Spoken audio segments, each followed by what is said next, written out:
પરંપરા જાળવવા પ્રતિકાત્મક સ્વરૂપે થનાર ગિરનાર લીલી પરિક્રમાનો પ્રારંભ કરાવતા જિલ્લા કલેક્ટર અનિલકુમાર રાણવાસિયા સહિત ધારા સાધુ સંતોની ઉપસ્થિતિમાં શ્રીફળ વધેરી પરિક્રમા શરૂ કરવાની પરંપરા જાળવી કમોસમી વરસાદને પગલે ગિરનાર લીલી પરિક્રમા મોકૂફ રાખવાની ફરજ પડી છે। ધાર્મિક આસ્થાના સંપૂર્ણ સન્માન અને પરંપરા જાળવવા સાધુ સંતો વહીવટીતંત્ર સાથે રહીને પ્રતિકાત્મક સ્વરૂપે પરિક્રમા શરૂ કરાશે।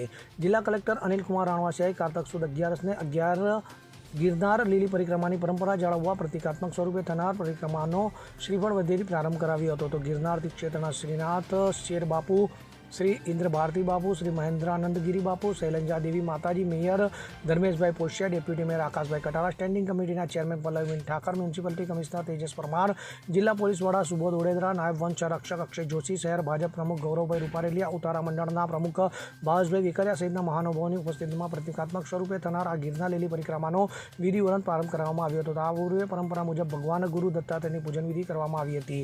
તો ઉલ્લેખનીય છે કે કમોસમી વરસાદના પગલે ગિરનાર લીલી પરિક્રમાના રૂટ પર સર્જાયેલા કાદવ કિચડના કારણે પરિક્રમાને મોકૂફ રાખવાની ફરજ પડી હતી, પરંતુ ધાર્મિક આસ્થાના સંપૂર્ણ સન્માન અને પરંપરા જળવાઈ રહે તે માટે પ્રતિકાત્મક સ્વરૂપે સાધુ સંતો મર્યાદિત સંખ્યામાં વહીવટીતંત્રની સાથે રહી પરિક્રમા કરશે। તો પ્રતિકાત્મક સ્વરૂપે થનાર પરિક્રમા વિધિવત પ્રારંભ વેળાએ મહાનગરપાલિકાના શાસક પક્ષના નેતા મનનભાઈ અભાણી અગ્રણી, પુનિતભાઈ શર્મા પ્રાંત અધિકારી, Charansinh Goyal deputy commissioner, DJ Jadeja, મહાનગરપાલિકાના નગરસેવકો સહિતના પદાધિકારીઓ અને અધિકારીઓ ઉપસ્થિત રહ્યા હતા। આપણા ગિરનાર પંથકમાં ગિરનારી મહારાજની ફરતે 36 કિલોમીટરની પરિક્રમા થતી હોય છે। આ વખતે કુદરતી સંજોગો જે પેદા થયા છે, વરસાદની સ્થિતિ, અંદર કાદવ કીચડ અને રસ્તા સ્લીપરી થવાને કારણે લોકોની જે સુરક્ષા જોખમમાં મુકાય એવા સંજોગો પેદા થયા છે અને આથી જ આ વખતે આપણે આ પરિક્રમા જે છે આ વર્ષ પૂરતી ભાવિકો માટે ન યોજવાનો નિર્ણય કરેલો છે।